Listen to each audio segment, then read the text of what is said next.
Let me ask you something, man, because before you signed that paper, right, you was living a different lifestyle. No, I was fucked up. You was fucked up. I in was the game. fucked up, and I remember I was selling crack a lot. And I remember Trash telling me this story. Yeah, like this is before I met y'all. This is before the deal was on the table. Right. He told me about how he was putting together records, or trying to promote y'all, and he went through Queens. He had photocopied all of these these flyers, wanted signs of you and of Capone. And I don't know what the bounty was, 500,000, but they had like the whole rap sheet. Right. And he was like, yo, I'm gonna make these niggas hot in the hood. Right. So he was like standing on a train one day, waiting for the train to come by. That's true. And he seen some cats looking at the wanted signs like, that nigga right there, when I get him, get that. The Trash said he had to go throughout every hood and take them shits down. It's man. true. That is true. It's true.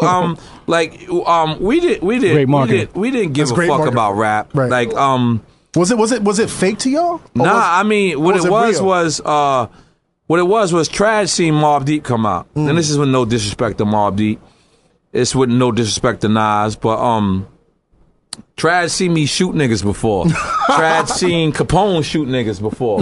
So he was like, when Nas came out and then Mobb Deep came out, he was like, I ain't saying that he ain't say they was real niggas, but he was like, my niggas is what tear this shit up for real. Got real bodies. So what he did was he wanted to play off of that. And Capone shot police.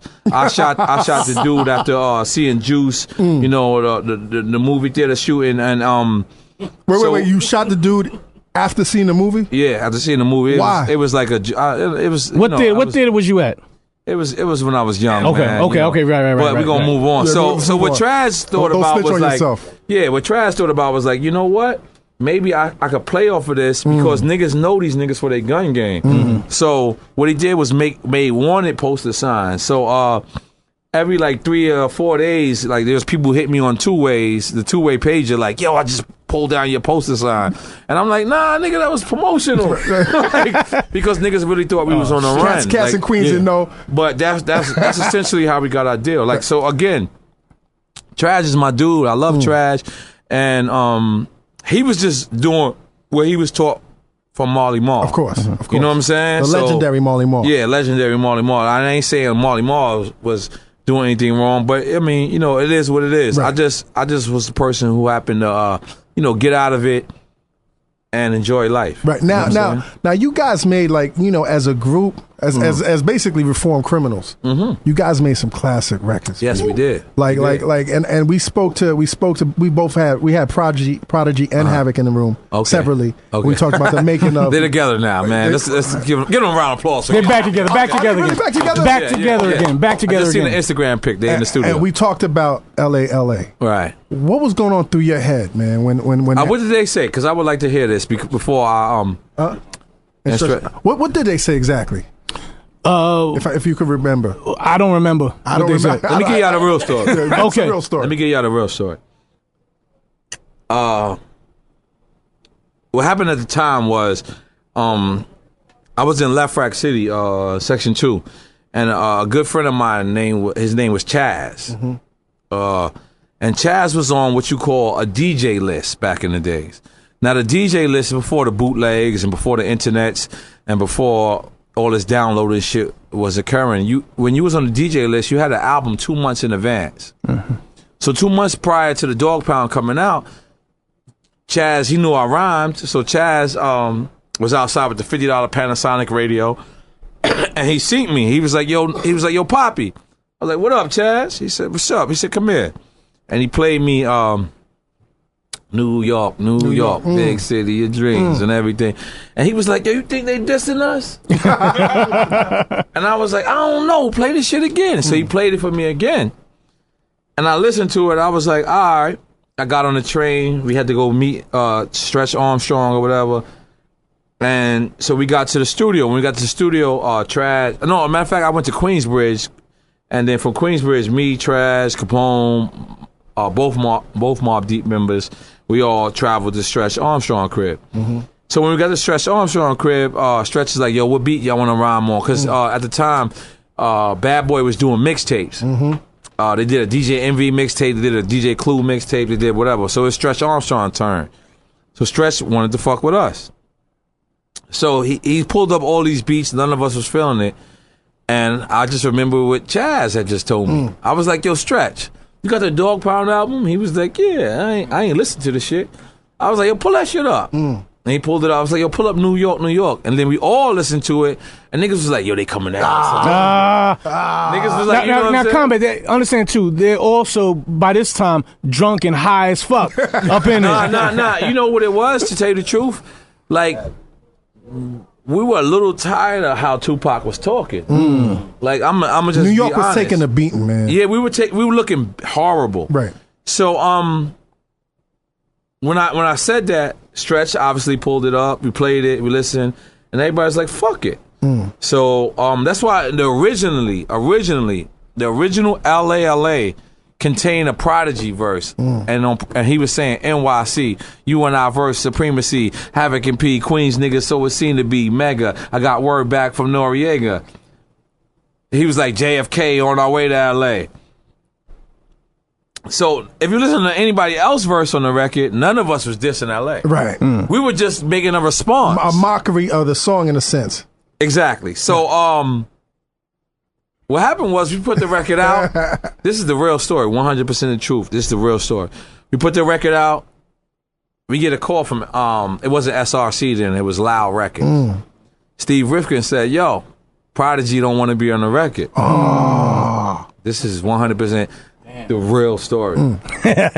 So they said, so we were like, yo, what? Like, yo, Prodigy don't want to be on the record. So Penalty is calling us like, yo, this record is hot. You know, no, it was blowing up. It was like, you know, all over the country at the time.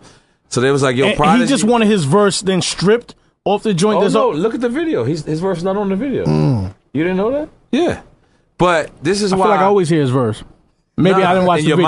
In your mind. Yeah. But, yeah, when you watch the video, pull up LA, Prodigy's verse is not there. And he was the only one that really had a verse. And now he took that verse off and he put it on Nas's, I forget what album. Real Nigga Rap. How'd you feel about that? How'd you feel about Let me finish. I'm going to explain it all.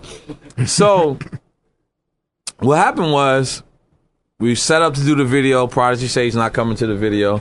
Now, remember, Prodigy's also on the hook, though. So, he said he wasn't coming to the video. He wasn't going to do it. He wanted to be off the hook, too? Yeah, he wanted to be off for everything. Okay. So, according to Loud Records, I didn't hear it from Prodigy. According to Loud Records, we're shooting the video. The day we're shooting the video, Get Money releases. Yeah, I'm not Get Money. Excuse me. Tupac's Hit 'Em Up. Hit 'Em Up. The day of. The day of. The day of the video shoot. Day of. And that record was scorching. Now, out of everybody, that record was scorching. He was the dude who took his shit off. This is 100% real talk. And that was the only one Tupac went at. He was like, don't want you niggas got sickle cell. I didn't even know the nigga had sickle cell. I'm like, word? Niggas got what the fuck is sickle cell? Like, what is that? So you see the joint. That's why I never agree with Mobb Deep or Prodigy dissing Jay-Z, because their rebuttal towards Jay-Z was, yo, when Jay said, it's like New York been soft ever since Snoop knocked down the building. Yeah. Like, if that's how you felt, homie, you should have kept your verse on there. Right. You know what I'm saying? If that's how you felt, homie, you wasn't never supposed to back down. You was never supposed to. I wasn't supposed to get a call from Steve Rifkin. You know what I'm saying? I didn't get the call because I was nobody at the time, but I know that call exists. Right, exactly. You feel me? So, yeah, so that's how it happened, really. Like, you know what I'm saying? LA, and this shit blew up. Actually, you know, one of my closest people in LA is Corrupt. Yeah, I read that. I read that somewhere, man. Corrupt is is my guy. Like, and you play that in LA now. Like, you've played that. I performed that. They requested. Like, they be like, nah, nigga, do it LA. I'm like, oh shit, y'all niggas ain't gonna shoot me, right? Like, I do it. But let's go back to that time, because the time was hot, man, and you did the record. Like, how'd you feel when you first heard about Pac's death, man? Actually, it was too real for me, because I remember at the time, like, having LA, it was a dude from my hood. Gatto told me he seen him yesterday. His name was Wap. And he was like, yo, you ever been to LA? Like, nah. He's like, them niggas is real out there. Right. Like, cause you know I play LA. He's like, them niggas is crazy. So it's just like any other young hood kid. Like, fuck it. Right. I don't give a fuck. I ain't got to never go there in my life. Not even thinking about touring money. I kept it going, right. And I remember Big seeing Big at the Tunnel that day when it came out, and Big telling us, "Nah, I'm not gonna put it." I told him not to put it on the Bad Boy mixtape, and I was like, "Word." But it was because at the time what Big was being accused of, Big ain't do that shit. Right. Mm-hmm. Right. Like, I don't give a fuck what anybody say. Big did not get Pac set up. According to me, right? I went to school for human resource management. I went to school for journalism. I know when a person's telling the truth. I know when a person know what he's doing in the interview. I know when a person don't. And when I looked at Big's eyes, he ain't do that shit. Right. He wasn't the type to do that shit. He ain't had nothing to do with that shit. B. I could tell because when he looked at me, he was like, "Yo, N.O.R.E, I don't want that shit." And we kept it going. And the thing was, we didn't ride off of that because that's what he thought. He thought we was like defending his allegations, but we was defending the coast and him. Right. And later on, Big told me, yo, I'm proud of y'all. He was like, yo, I'm proud that y'all didn't listen to me. Right. Because I was like, I didn't say it to his face, but basically I was like, fuck that. That was technically the only fire that we ever shot. Yeah, it was the only shot we ever fired. Only shot that we ever fired. That was the only one that we ever. Yeah, it's very true. And I was proud of y'all when y'all did that shit. Yeah, man. It's very true. I like. And this is nothing against LA. You know what I'm saying? No, we love LA. The shit is over. But at the time, like we was just getting rained on. Yeah, but I'll tell you what. Going back to that album, the War Report album, whenever I listen to T.O.N.Y, that song is a definition of the culture of that time, like a landmark. That shit is a landmark. Yeah. It defines exactly our life, our culture, and the sound. I don't disagree with you at all. now, the flip side of me fucking up that contract is that T.O.N.Y started in our office. I don't know if you remember that shit. Yeah. Tell me. Okay, because I would like to learn something. We was representing Traj. We was also representing Nasheem. Oh, yeah. This is true. Right? Nasheem and Traj had some type of beef. Oh, I mean, like somebody got thrown off some boat ride. Oh, I know exactly. Between them cats, boat ride. So Omar, big up my man Omar. He got thrown off the boat. Queens niggas is I was there. Shit. So now that Traj is going from savage mode to like businessman mode, and Nasheem was going from savage mode to businessman mode, we basically set up that peace talk. Right. We set up that peace talk. That's hard. You know what I'm saying? So the first record that came out of that union was T.O.N.Y. Yep. And our barber, Ed Wood's cousin, that used to cut our hair in the office, was Sean Brown as the man singing the hook. So, I'm saying, we gave that back to you. A lot of people don't realize, like when Bus received all that criticism about he said Bismillah Rahman Rahim on the A-Rap Money remix. A lot of people don't realize on T.O.N.Y, if you listen real good, the dude is under there singing Allah, Sean Brown, Allah Akbar, which means Allah is the greatest, God is the greatest. Another thing on that beat, why does it saying Free Willy during the chorus? No, it's that was our slang. It was free chili. Free chili. It's too hot to freeze chili. You know what I mean? Yo, for the longest, I used to wonder what that was our slang because the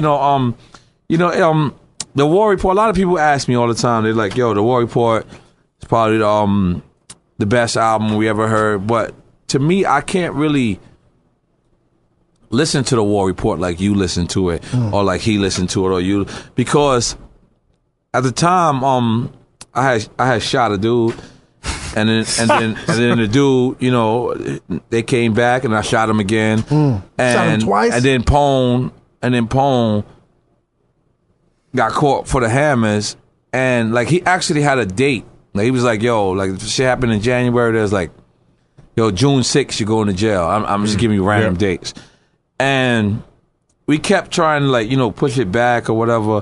But to make an album under those circumstances that you never had experiences, like to this day, it's crazy because I go in the studio and I make 5-6 records and the engineers is like, "Oh, I love to work with you," because I don't bullshit. Because like when we was in Unique Studios, we didn't have money to sit in there and get high and smoke and drink Hennessy and all this. Like, Trash had us programmed, like, a verse here, you do a verse, N.O.R.E, you come up with the hook, boom, boom, boom. He had us programmed. So we made, like, different albums, like, a night.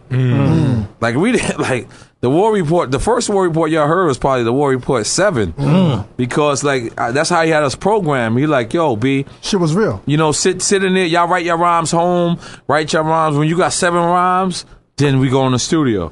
And you know, shit was which is kind of crazy, because when you go home, the war's going on. Yeah, and so all we did, that's why, like, the War Report, when I listen to it, it always kind of like gets me teary-eyed, either for thinking about Poem's situation, either thinking about Trash situation, or just thinking about the situation, period, because I didn't know how, like, right now I use my imagination, but I didn't know how to use my imagination then. Right. All I knew how to write was, all right, cool, you know what I'm saying? My man with the glasses, Pete. He blasting a nigga, so instead of me saying Pete, I'm going to say, my nigga with the glasses just blasted a nigga. We asked you the nigga. We asked you the nigga. You know what I'm saying? But I didn't know how to use my imagination back then.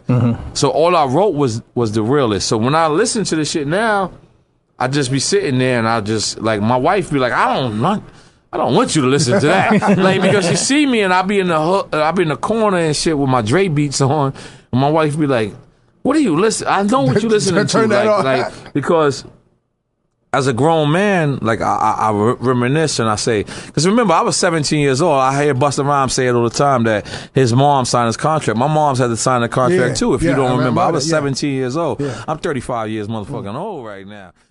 West Coast OG said, I said to a West Coast OG one time, I was speaking to him, I was like, yo, you know what I'm saying? So when you throwing your mixtape out? He said, I'm putting it on iTunes. I said, well, you're not going to give it to the people? That P.A.P.I. And he said, y'all East Coast niggas is fucking this shit, huh? Like, and when he said that to me, he said it like, y'all East Coast niggas don't know how to pimp. Like, he didn't say that, but his ambiance, his aura was like, man, y'all East. He was like, man, like, and I said, you know what? I'm never giving shit away for free again. Get ready for combat. No escaping. Get ready